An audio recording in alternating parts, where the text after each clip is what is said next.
As everyone takes their seat, I will begin so we can get the conversation started. Good evening, everyone. Happy New Year. Thank you all for joining this evening at this Council on Foreign Relations meeting, which is part of CFR's Young Professionals briefing series. Now we have young professionals here. We also have term members here. So welcome one and all. I'm Stacy LaFollette. I'm Associate VP of the Meetings Program here at the Council. Now, as part of this Young Professionals briefing series, you all get invited to at least one event per month in New York, DC, or on Zoom. You also receive a monthly newsletter, which highlights CFR resources and also gives you access to some highlighted events that we hold, not only young professionals, but also our wider member events. So I really encourage you all to open the newsletter and take a look. We hope you find those materials useful. Now, if you're sitting here and you're not quite sure how you got here, that means that a CFR member recommended you to us. So we regularly go out to our CFR members and ask for recommendations of young professionals. So that's why you're here. We hope you'll take advantage of the program and that you find it useful to your lives. Tonight, you're going to get a chance to hear from CFR's visiting military fellows, or at least some of them. Each year, the Council hosts a group of military fellows from Army, Navy, Air Force, Marines, Coast Guard, and Space Force. And each service nominates an outstanding officer as a candidate for this fellowship at the Council. And what it means is these selected officers get to spend a wonderful year with us at CFR in New York, and they use that time to research, to reflect, to attend events, and to engage with our members, our staff, and with other participants such as you all. So it's a really, really impressive group, and I know you're going to really enjoy tonight's discussion. Now, logistics. The first part of tonight's discussion will be a conversation between our military fellows and our moderator, Britt McCandless Farmer, who's a wonderful moderator. She's a term member herself, and with 60 Minutes. And the second part is going to be a question and answer session. So get your questions ready. Please do not be shy. I encourage you all to ask a question, whether you're in the room here in New York or you're joining on Zoom. And then after the discussion, we'll have a quick reception at the back of the room. So I encourage you all to stay for at least part of that. Now, a few quick reminders. This meeting is on the record. If you're in person and you'd like to ask a question, please raise your hand. Our moderator will call on you, stand, wait for one of these microphones, introduce yourself, and ask your question. If you're on Zoom, you can also ask a question. Click on the raise hand icon on your Zoom window. If our operator announces your name, just accept the unmute now prompt so that everyone here in the room and on stage can hear your question. So please go ahead and introduce yourself and ask your question. And again, a reminder, this meeting is on the record, and I really hope that you all enjoy tonight's discussion. And now please welcome our military fellows and Britt McCandless Farmer. Thank you, everyone.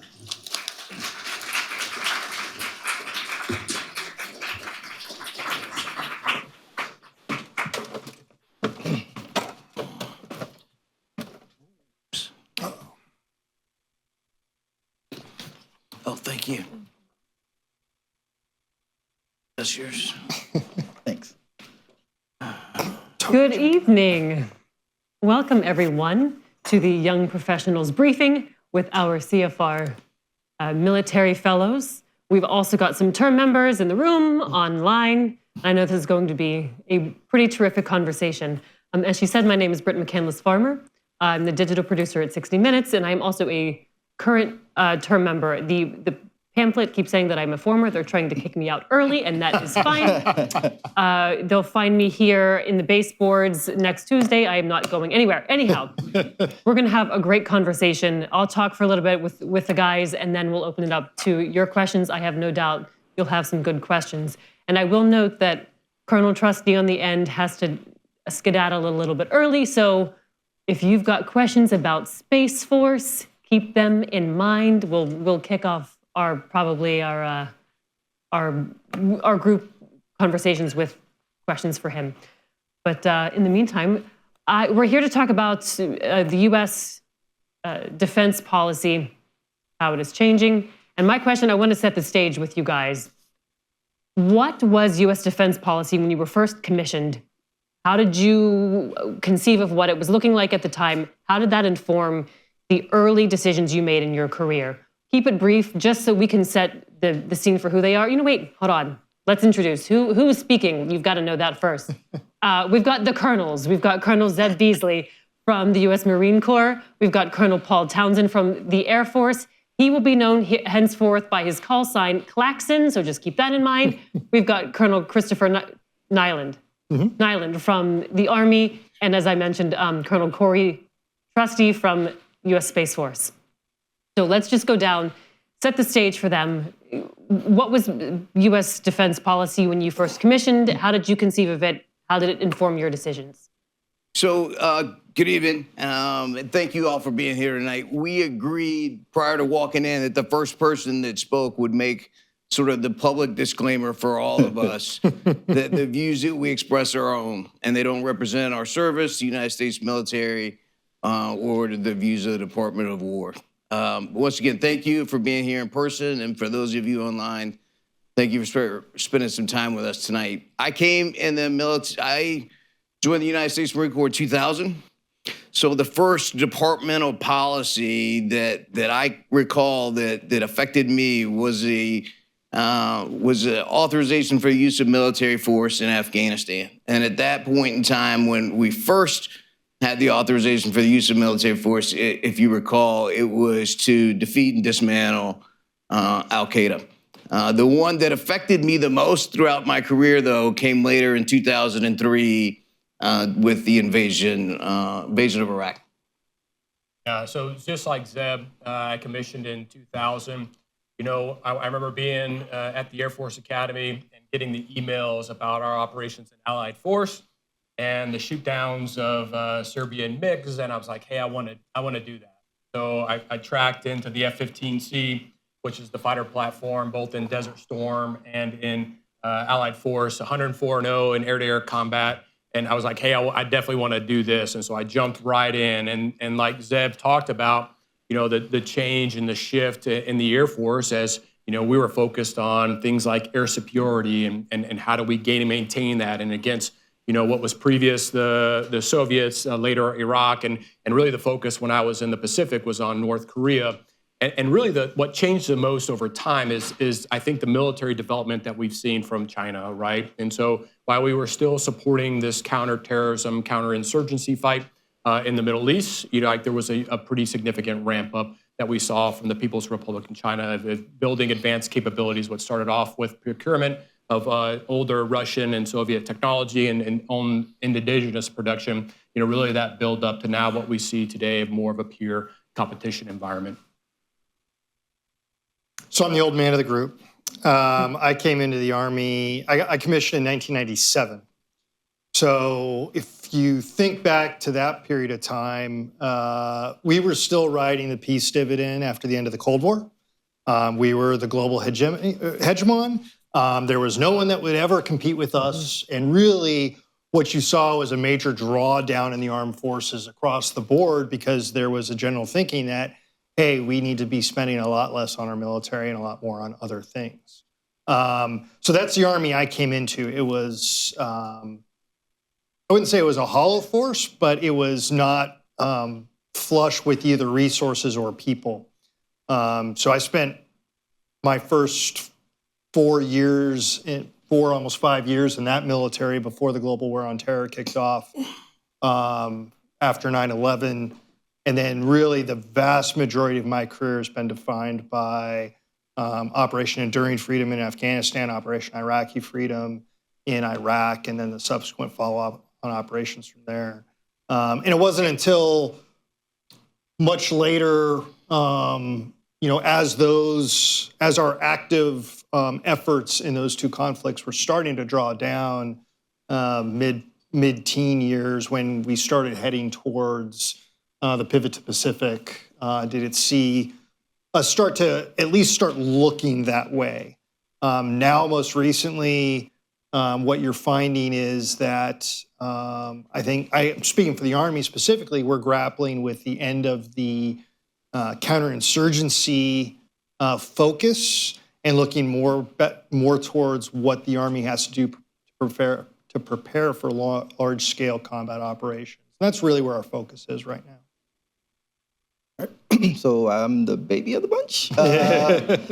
So I commissioned in 2004. And during that time, we were, the Space Force was actually still a part of the Air Force, or at least the space that we were doing, that we're doing now as a separate service, we were doing within, the Department of the Air Force. And, we were, not, our own little separate entity.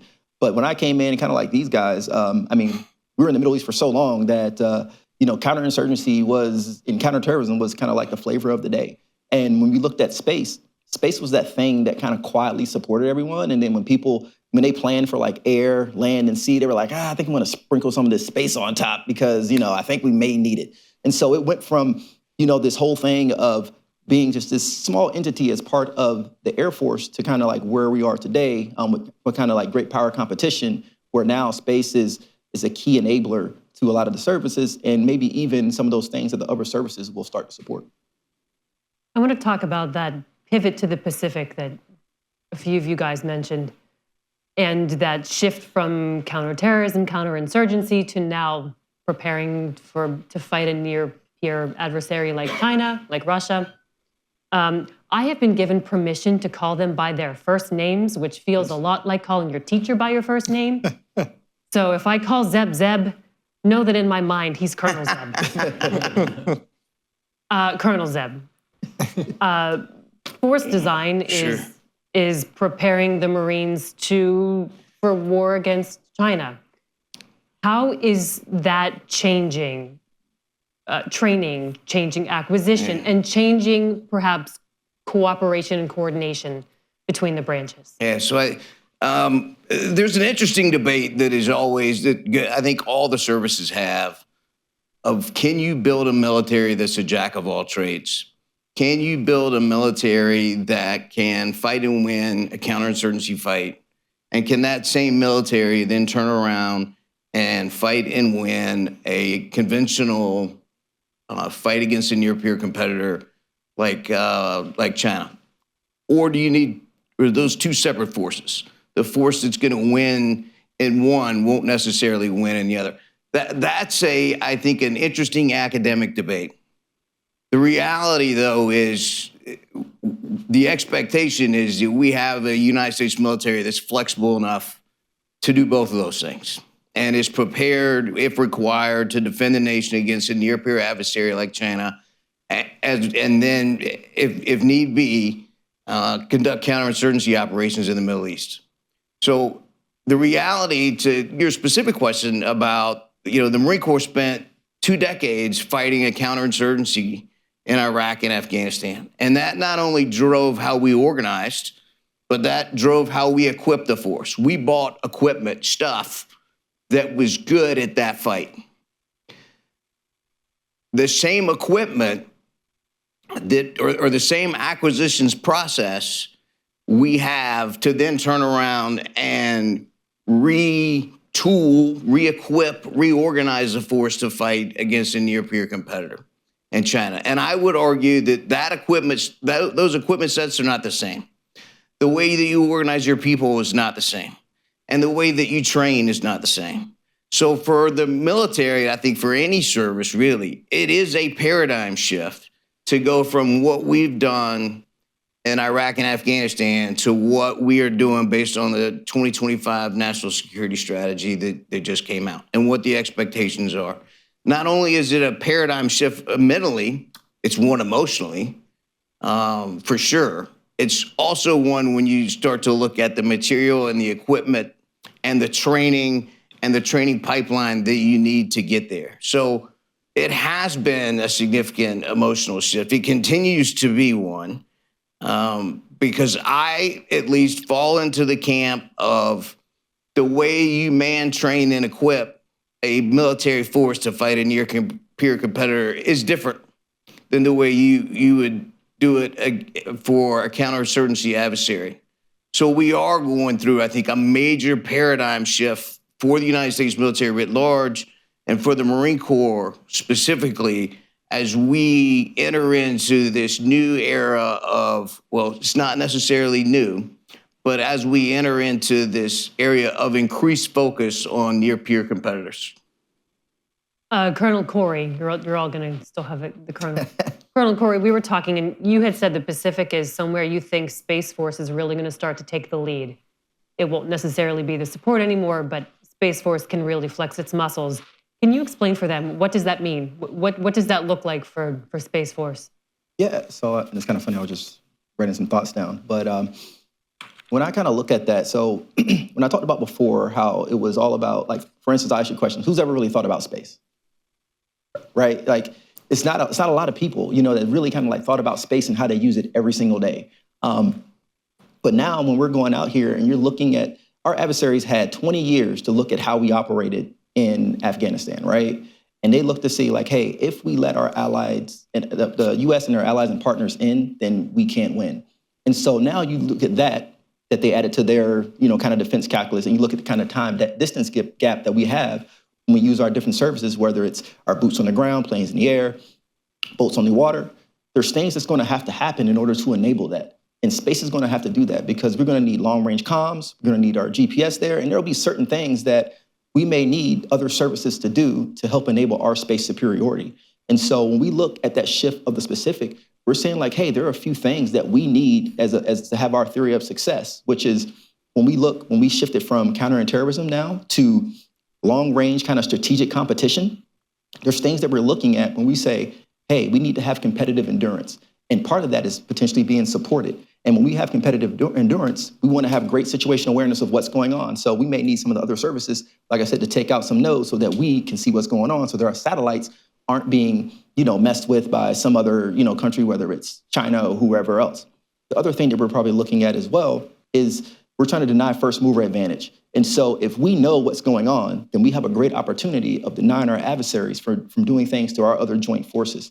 And then the last thing that we're looking at is kind of having responsible counter space campaigning, meaning that, yeah, we want the global commons of space to be peaceful, but we say like, hey, we may not start it, but we sure will finish it. And so that's kind of how the attitude we're going to go about it. And so we'll probably need some of the support from, like I said, the other services to help enable us so that we can continue to support them what they need to help put bombs on targets or continue to communicate to each other. Let's talk about spending, budgets. The 2026 defense budget is about $900 billion. President Trump earlier this month proposed that U.S. military spending for 2027 should run closer to $1.5 trillion. I'd like your thoughts. Chris, I know you've got an anecdote about how the Army budget has changed over the past few decades. But does the defense industrial base have the capacity to deliver on what that budget would fund at $1.5 trillion? We talked a little bit about the role industry plays, but is that realistic? Do we have the capacity to scale up to 1.5 trillion? Absolutely. The capacity isn't the issue. I mean, we're sitting in the city that has the biggest financial markets and capital flows like water down the streets here in New York City. And you know, we have this conversation quite a bit. Is that you know, right now in the department, there's a lot of talk about getting private capital involved in the defense industrial base into national security. See a lot of heads nodding out there.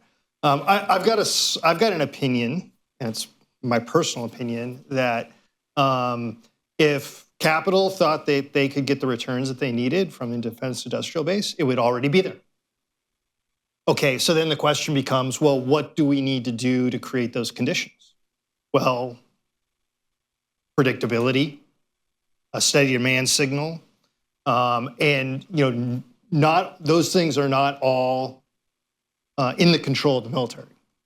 You know, I liken it to the Department of War has got a board of directors that are 345 people large. 435. 435 people large? Yeah. Yeah, I just a little dyslexia there. And very few of those folks agree, but they're the ones that come together to create that budget to finally give us our budget every year. And rarely does that happen on time, and rarely does that create the the consistent demand signal that the defense industrial base would need in order to be able to ramp up to meet those demands. Could they, if there was a consistent demand signal? Absolutely. My personal opinion.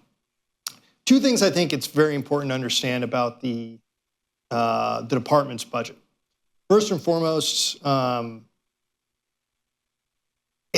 these are not my words, I watched a great set of testimony from General Milley when he was the chairman of the Joint Chiefs of Staff in front of the, I think it was the Senate Armed Services Committee, and he was getting hammered by the Senate Armed Services Committee about why were we spending more money on defense than our peer competitors, China, yet he was standing there in front of the Senate saying that, hey, they're getting near parity with us, they've potentially passed us in certain places. And he made the point then, and it's still true today, that over 50% of the department's budget is paying for its people. It's salaries, benefits, it's in healthcare are really the three primary drivers from that. And so when you really look at the money that we're putting into procurement or research and development as compared to the peer militaries, it's actually a much smaller number, and actually we're lagging pretty far behind. So there's a whole discussion there. I will never stand in front of a group of citizens and say and advocate that the department needs more money. That again, this is my personal opinion. But primarily the reason that when you look at it, it's you decide what you want your department to be able to do. And so we have a very hard time of telling people, my personal opinion, we have a very hard time telling people, I'm not sure if we can, you've asked us to do all these things, I'm not sure if we can do these things. We tend to say yes, but then we'll come back around and say, hey, we need more money. It's like it's always the big joke about we love to give the Air Force a hard time. The one that I'm going to. It's You hey, build the officer club and the golf course, and you ask for more money to build the runways. Exactly, because the runway is kind of essential. So, so I think that's the other thing. Yeah. I think the point you were alluding to right now, much like Zeb talked about, the Army's going through probably the most significant transformation that they have in at least the last 15 years, I would argue the last 30 years. And the really unique thing about the transformation that the Army is going through right now is we have no idea what the end state is. Anytime I've lived through that in the Army over the past 30 years, we've said, hey, we look like this now, we want to look like this, and the hard part has been making that transition. What we've said right now is we look like this right now, and we're not sure what right looks like. But we're going to try a whole bunch of different things. We're going to try to figure out what that right looks like through experimentation, through bottom-up feedback from a lot of folks who are about the same age as the people in the audience right now. And then we're going to come up with a procurement strategy. But in order to do that, we need a lot of flexibility in how we spend our money. So if you go back and you look at the history of the Army's budget, back in 1950, our budget had about 16 different line items. There were about 16 different ways that Congress said, hey, we're going to give you money and you can spend it in this category. Last year, our budget had about 1,400 lines. So you take something like our unmanned aerial vehicle program, and Congress says, hey, we're going to give you this much money to procure this number of this exact type of UAV. And what the Army is doing right now is they're going back and saying, hey, look, Congress, we understand your role in funding the military and oversight of the military, but what we're really asking for is some flexibility. So let's combine a few of the program's line items so that we can chase best in class. So we can try something out for a little while and decide that's not for us, we want to do something different. And that's really a lot of what Secretary Hegseth and the department are trying to look at have announced some of the major aspirational goals for changing the acquisition methodologies of the department. It's going to require a lot of help from Congress, going to require a lot of help in a bunch of different areas because it's not all the departments inside the department's bailiwick. So. Here, brother. Can I comment real quick on that? Just another thing, when you think about in many ways, the Department of Defense is America's best jobs program. Because whatever that number is, if it's 1.5 trillion, you have to consider the amount of that or the percentage of that 1.5 trillion that goes back into the U.S. economy. Because most of that is going to go to build new ships and create jobs at shipyards. It's going to go to build more airplanes. So most of this budget doesn't go or disappear into a black hole somewhere. The majority of that, aside from what we need for supporting personnel, I'm sorry? Like 99.9% of that goes back into the U.S. economy because we're not allowed to buy things from foreign countries. It is. So don't think about it necessarily just as that 1.5 trillion is going to the military and it's going to stay in the United States military. That 1.5 trillion, though, then gets parceled up and we create manufacturing and a lot of manufacturing and industrial-based jobs for American citizens with that 1.5 trillion. Yeah, I'll give you an example of that. So one of the jobs I had, I was effectively the city manager for Fort Meade up in Maryland. I had no idea going into that job how popular of a person I would be in Maryland because Fort Meade and our expenditures and the amount of money that we brought to the state accounted for about 3% of the state of Maryland's GDP. Just our little post. And so, all that money goes right back into the economy. It's helpful because you see the price tag, and I'm sure the uninitiated bristle at it. Yeah. So it's helpful to have context. We've got a group of smart folks in the audience, some of whom will no doubt be policymakers, have the ears of policymakers. Claxton, I haven't heard from you. I want to hear from you. What do you wish policymakers better understood from where you sit about military readiness, about pivoting, about having a defined end state? What do you wish policymakers had better context of? No, and I tell you, so I've done, jobs in the Pentagon where you interact with a lot of that's really where the policymakers reside there in the Pentagon, in the staff of the Office of the Secretary of War and those types of things. And it's a lot of hard charging. I mean, I remember I look in the crowd and it's just surprising to me I think when I was your age, I was worried about flying airplanes and doing that kind of thing. And to have this interest in the broader world is phenomenal. You get individuals that are they're very smart. They know a lot about the direction, where the administration and that top-down guidance. But the things that make things happen is teamwork, is working together. And a lot of times, we military members, and I might be in the room where I've had 20 plus years of experience, and the individual, is their, first week they're in the Pentagon, right? But if there's a team mindset, working together, being receptive to the inputs, understanding what you don't know, and asking questions, ultimately, especially when I was on the Joint Staff, my role was to advise and prepare the chairman so the chairman could fill his responsibility to be the senior military advisor, and those individuals that are working for the secretary are doing the same things. And if you're collaborating and you're working hard as a team to kind of provide that best guidance and best advice, you may not necessarily move the needle or go where where things have been in the past or whatever the case is.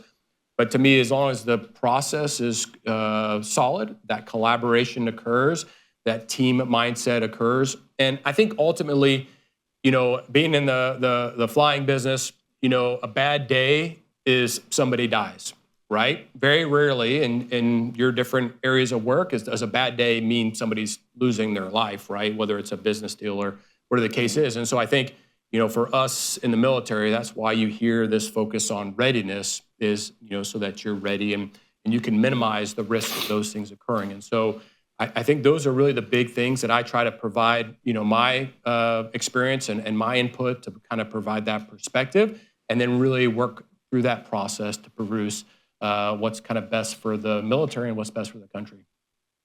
Terrific. Thank you, gentlemen. Just about time now to open it up to this group, to the folks online. With a reminder, Space Force over there is going to head out in about 15 minutes. So if you've got questions on your mind for that, we can start there. Sure.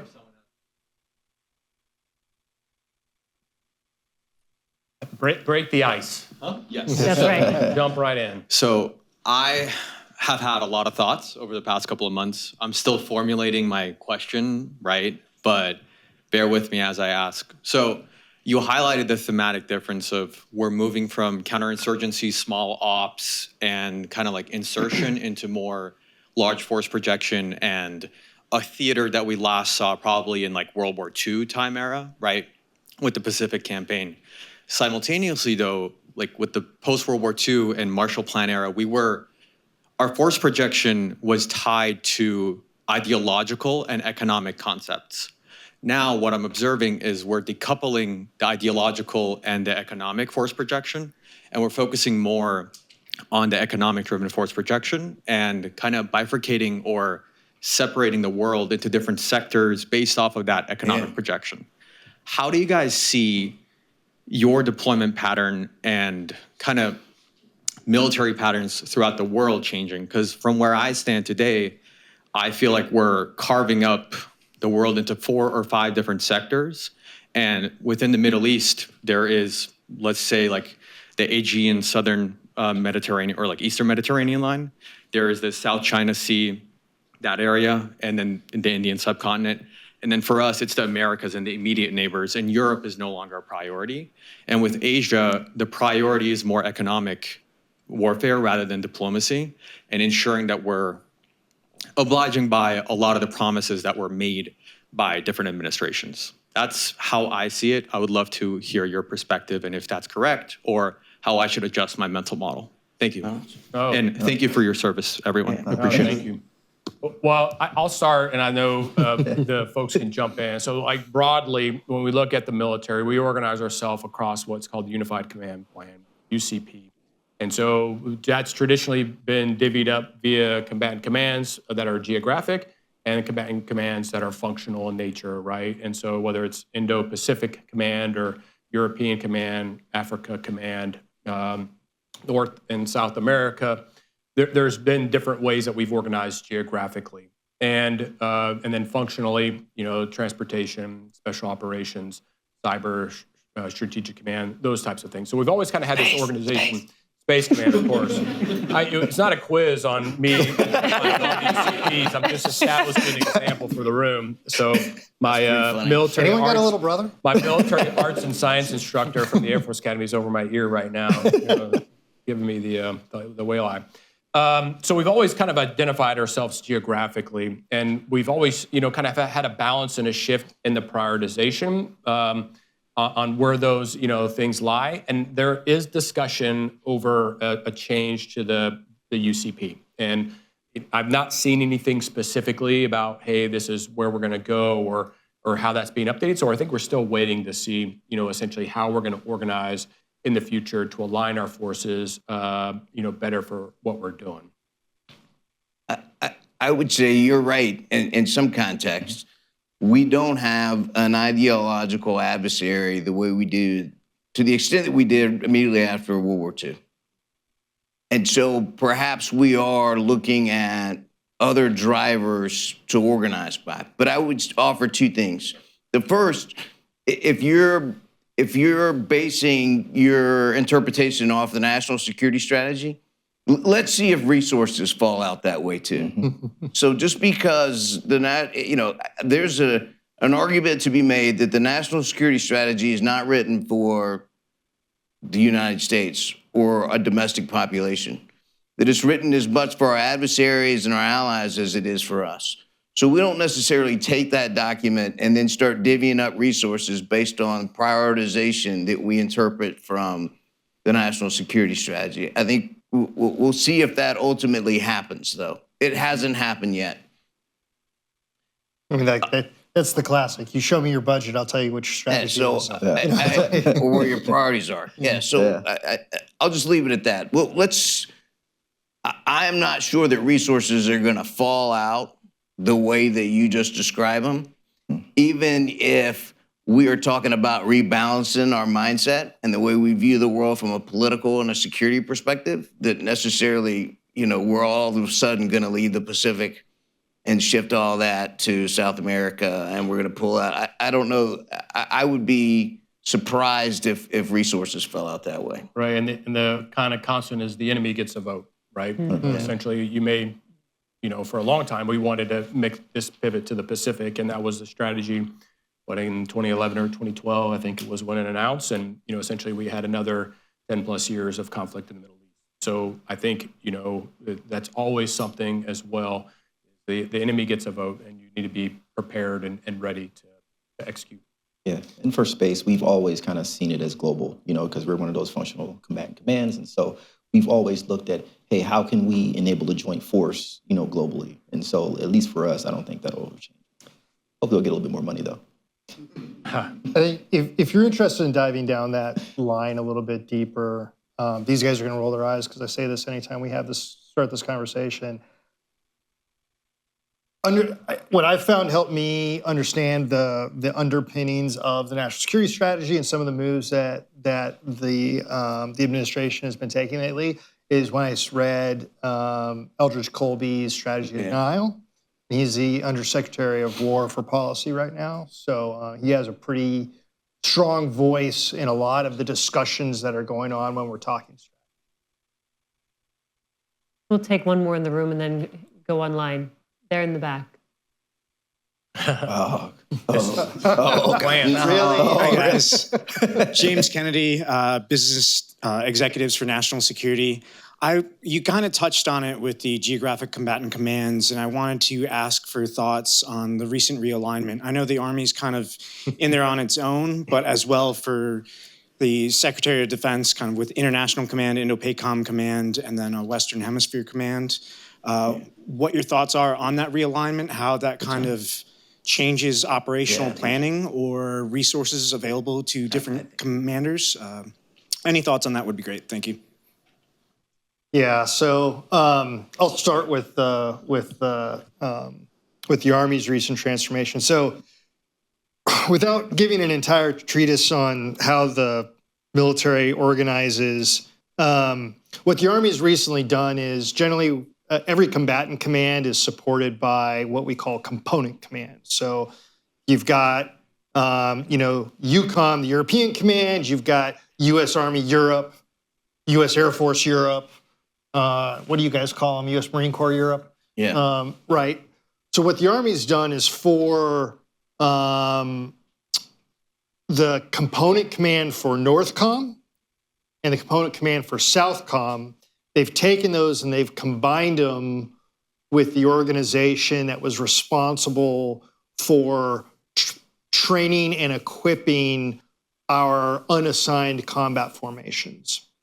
And they've basically oriented them on the Western Hemisphere. So we're calling it Western Hemisphere Command. There's some internal, in my opinion, there's a little bit of internal department politics driving that a little bit.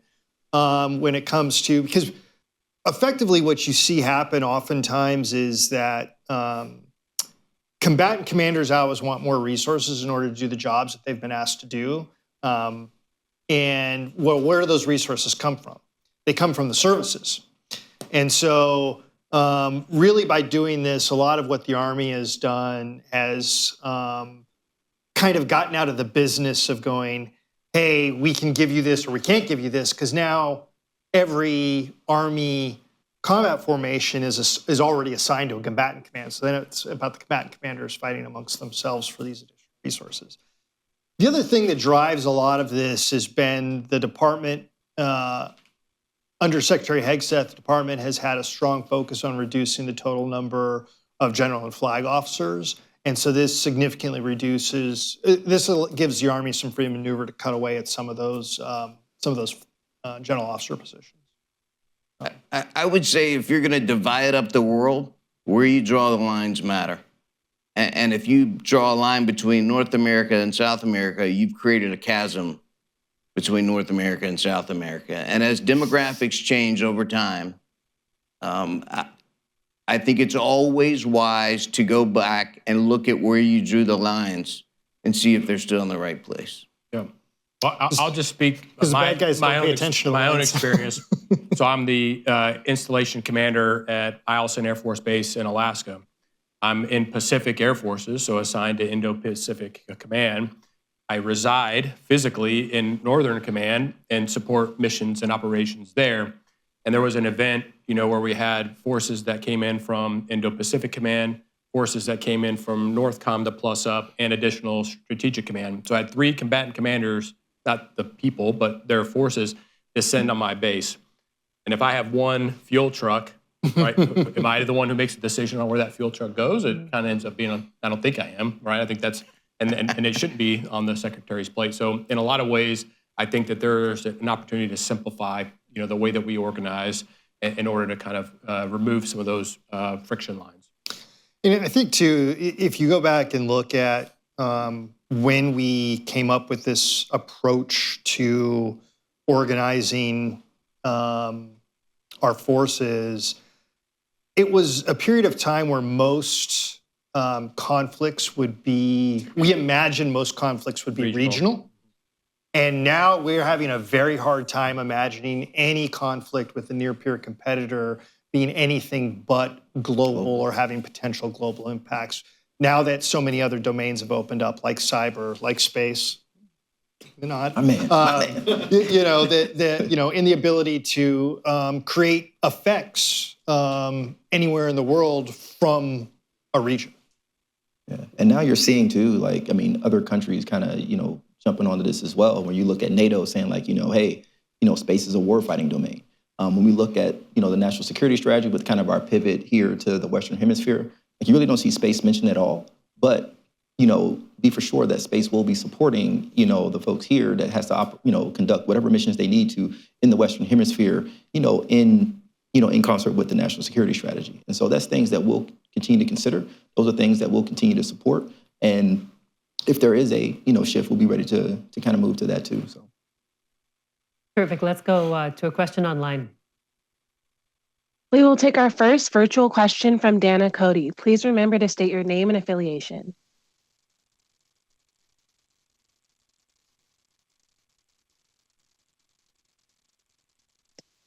Please accept the unmute now prompt. We will take our next question from Roger Matthews. Hi, everybody. Thank you so much to everyone on the panel for being here. And thank you again for all of your service. It's been fascinating to listen to thus far. I had a question specifically for Colonel Trusty, but I do believe it applies to all of the branches present here. But as you think about low Earth orbit as a potential novel landscape or battleground for the future, I wanted to ask, how does the Space Force navigate this populated space, particularly with private companies like Starlink populating the space with tons of satellites in the past year and expected to be many more launched this year. As you look towards the construction of novel defensive bubbles, whether that's the Golden Dome or other methods, how do you manage these relationships with private corporations sending tons of satellites into space? And then when you think about potentially adversarial weaponized satellites, how do you start to monitor this crowded space in a new way? That's a hard one. All right, guys, I gotta go. No, that's a great question, man. You know what? Even though we talk about space being crowded, space is still pretty huge. There's a lot of folks out there. There's organizations who's meant to go out there and manage, whether it's frequencies in space, slots in space. Those are some of the things that we kind of have to look at as a service to see how it's going to, one, kind of help us, because when we look at the Space Force, we're small. I tell everyone, all the time, we're only about 16,000, people in the Space Force. Of that, only 8,000 of that is active duty, and the other 8,000 is civilian. And so when we went to go visit the NYPD and they said they were like 50,000 strong, I was like, oh my God. But when we kind of look at this, we know that we built ourselves to be lean for a purpose, right? And so we know that we're going to have to depend on our, public-private partnerships to help us do our mission. We've been working with private companies for a while. They've been in our ops centers. We've been trading information. We work with them doing foreign military sales and direct commercial sales as well. And so these things are kind of baked into what we do. When I left my last job in SAF-IA doing foreign military sales and direct commercial sales for space for our allies and partners, those are things that we, kept at our forefront of how can we get capability out there, especially with space being contested, congested, and competitive. And these are things that we'll have to continue to kind of work with and figure out as space becomes cheaper. SpaceX has made, the access to space relatively cheaper because when we first started launching rockets, I was at Cape Canaveral at the time. When we first started launching rockets, we would launch it. And then next thing ULA will be like, I guess I don't need this booster anymore. That's millions of dollars going down the drain. And when Elon Musk described it, he's like, it's like taking a trip, let's say from New York to LA, and then you get rid of the plane.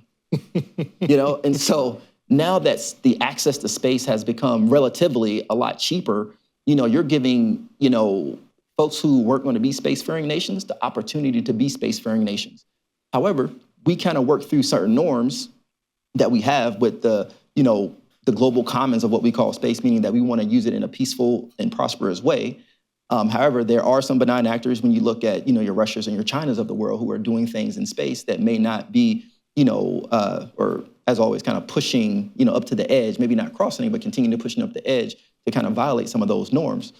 But we continue to monitor those. We let folks know that we're continuing to monitor those particular actions. And that's why we've declassified some of the satellites that we used to have as classified type of capability to let people know that we can see what you're doing. And so it's kind of hard at times to have a deterrent if no one knows that you actually have that deterrent. And so, for us, we'll continue to, grow and work with our private partners. We're still looking at how can private equity and private capital, come into the Space Force, because those are things that I don't think we've really kind of grasped as of yet. Because we look at folks who potentially want to invest in space, you're going to look for something that's going to give you kind of more like an immediate return. You guys are kind of working projects, you have certain milestones that you need to hit. In space, we've constantly had times where, we've had, folks on contract overpromise and underperform, not meet milestones, and then next thing you know, cost goes way up. You might already have a satellite that be worth $5 million and then, a rocket or a booster that's worth $10 million.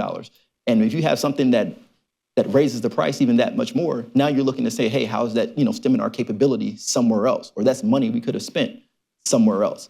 And so now we're kind of looking at how we can do that better, faster, and smarter. And the private industry is going to help us with that big time. I'm going to just ask a brief follow-up on that, and I know you're going to have to head out fairly soon. You can mic drop off of that. Right? I know, that was fantastic. That's exactly. On that private-public partnership, can anyone speak to the role industry is playing in terms of innovation, in terms of scaling up equipment? We were talking briefly in backstage about Anduril. Can anyone speak to briefly about the role that industry is playing? Well, I think it's important when you look at the way it used to be. Over 70% of the R&D investment came from the government, and about 30% from the private, kind of companies. Well, that's completely flipped the script. 70% of the R&D is now in your private sector, and a smaller proportion that's coming out of the military. And so, and especially when you're looking at, some of these new technologies and, whether it's additive manufacturing or AI or, just advanced capabilities, it's really a lot of ways the private sector leads the way in a lot of these capabilities. And it's now where more the customer to see how do we leverage and those capabilities. And I think it's always been, especially as we move forward, one of the things you'll hear discussed is this kind of high-low mix. So I need a certain amount of very high-end, exquisite, capabilities are going to be those expensive systems and platforms. But now I maybe look to say, can I have a lower-end capability that's more precision mass, or I can do cheaper? And I think, that's one of the lessons that I think has come out of the conflict in Ukraine of, I don't necessarily need, a force that's just weighted to one area. I can have other capabilities. And we've seen, in the partnerships with, these private companies and, that, aren't necessarily, that didn't, started in venture capital, went through some type of growth phase, now, and well, actually, the start is maybe some small business money from the military or from the government. And, VC funding, now into private equity or private capital, and you see the growth, and now really starting to advance and show capabilities. And, Anduril is a great example of its competition, the collaborative combat aircraft, along with General Atomics, kind of in the first phase that the Air Force is exploring. So I think you're seeing that innovation, that tech, that ability to move fast, and then really with the funding, not necessarily coming from the government early, maybe not, but really being able to grow on their own merits. Go ahead, please. Well, I think the other thing that the government really has to do in order to enable that also is either partner up the smaller companies with a more established company that understands how to do business with the government, or to help break down those barriers. If you ever want to put yourself to sleep in a half second, pull out the Federal Acquisition Regulation. It's worse than the generally accepted principles of accounting, so that's one of the areas. And there's all kinds of small organizations that I know the department started, whether it's DIUX or some of the ones that the Air Force has done. Every department's is trying to do some of that to enable those really innovative young companies to deliver capabilities, especially right now when we're all just kind of learning and testing things out. I think part of our challenge is understanding how we stimulate private industry to innovate in the direction that's advantageous to the United States military or to national security.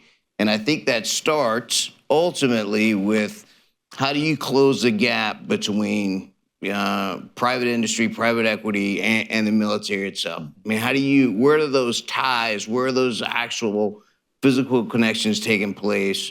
So there's an understanding of where our shortfalls are when it comes to national. What are the things that we need in the United States military? How do we create a system where innovation benefits private equity, private interest, and the United States military at the same time? And then how do we break through barriers so our government is not crossing any red lines when it comes to picking winners and losers in the private industry, but we're also understanding that it takes capital to get there. How do we work through those challenges and barriers when it comes to giving money? And so it's not just your Boeing and your Lockheed that are always where all your innovation is coming from. Yeah, and then also kind of figuring out where that red line is between profits and national security, because that question will continue to be asked. You don't really have to ask that when you have, like a China and they have like these, dual use, particular, capabilities. But, here in the U.S., you're going to really have to take a look and see who's going to answer that question and make that decision. We'll go to someone else in the room. Sure, right up here up front. Hi, thanks so much for coming and talking with us. My name is Emily Wilrich, and I'm curious, I've been seeing some analysts report that the U.S. military is spread too thin right now with all the operations in the Caribbean, also Trump looking at potential operations in the Middle East, and then of course monitoring China. So I'm curious what you all think of that assessment, if you think it's accurate. I mean, for the Space Force, we're deployed in place, I think. So we're good. Yeah, especially regarding space. Thanks. I would ask, spread too thin to do what? I mean, I think, are we spread too thin right now to aggregate the force for major theater war? I think the answer to that, in my opinion, from the way I look at the posture of the United States military, I think we are.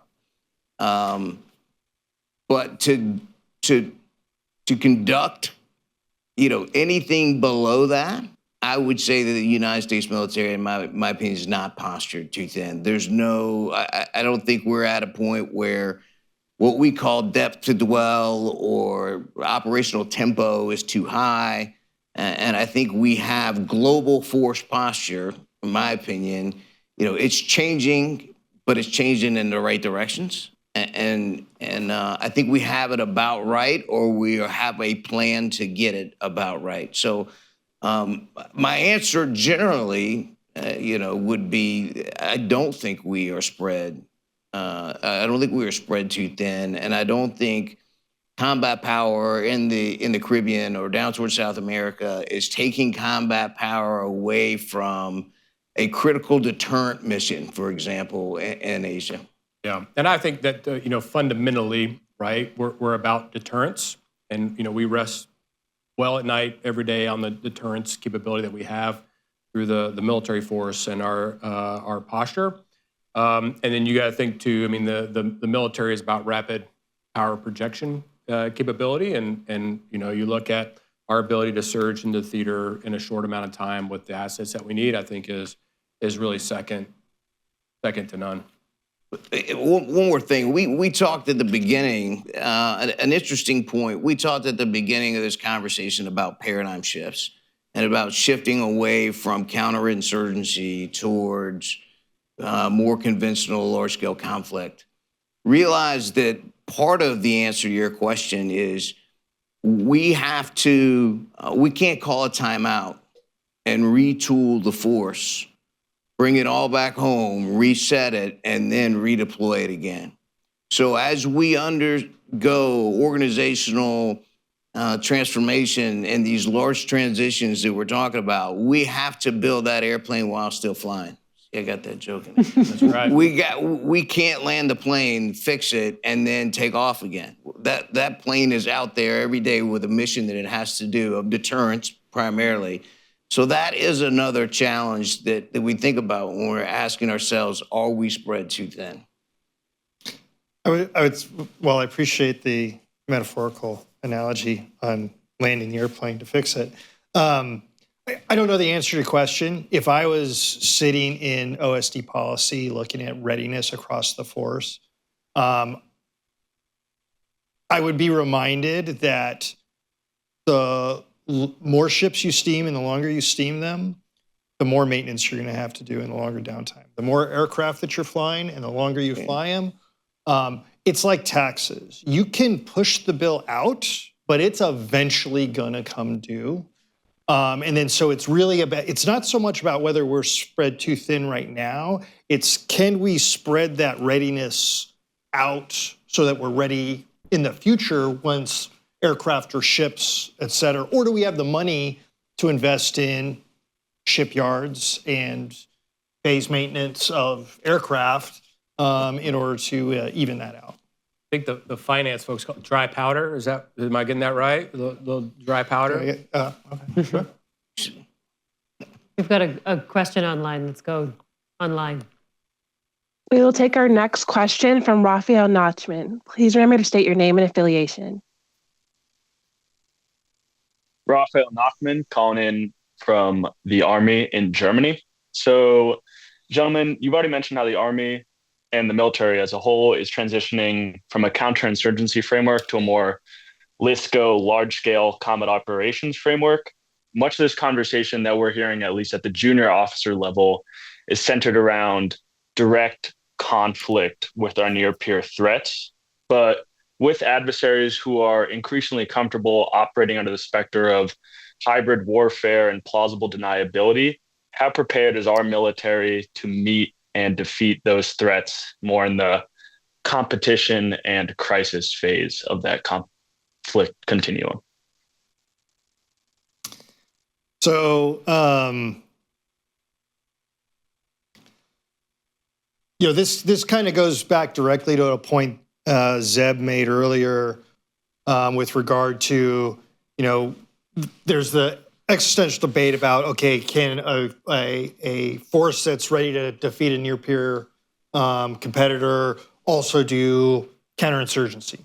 And I will tell you, from the Army's perspective for the longest time, we always looked at it from a risk mitigation perspective.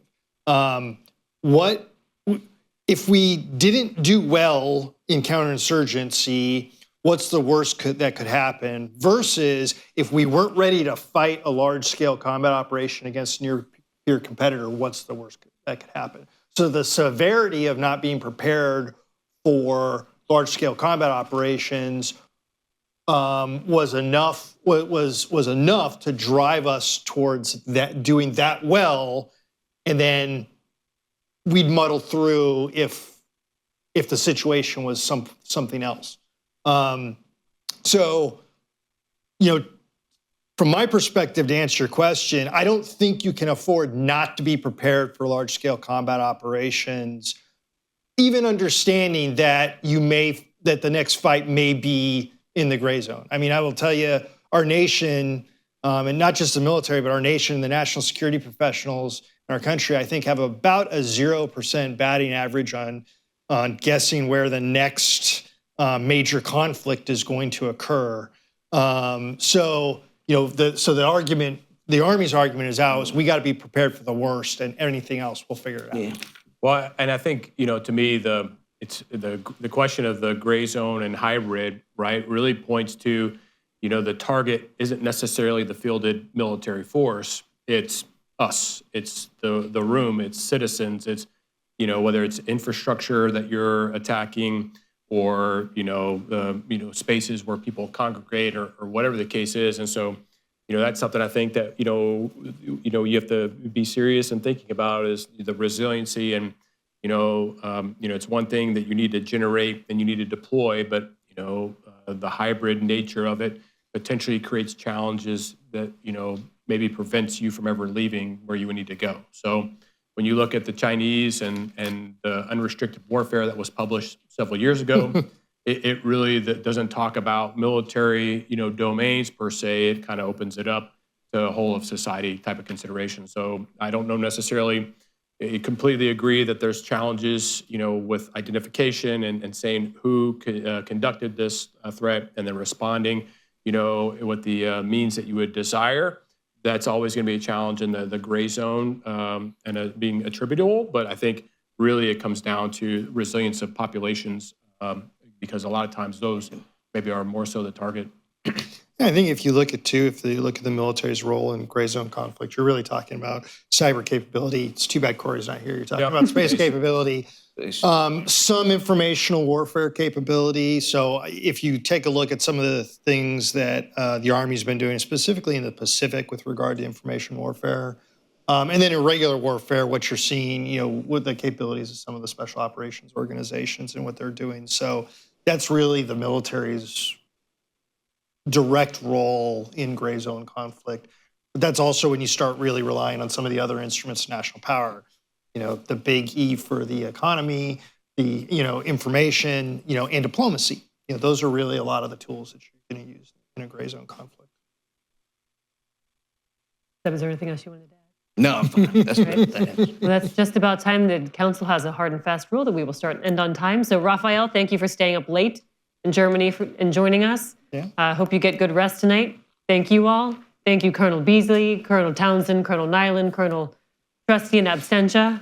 He had mentioned his contact information is online if anyone else has any questions for him. But thank you guys so much. Thank you. And for those of you in the room, there is a reception right outside, and we invite you to join us. Thank you, guys. Thank you all for coming.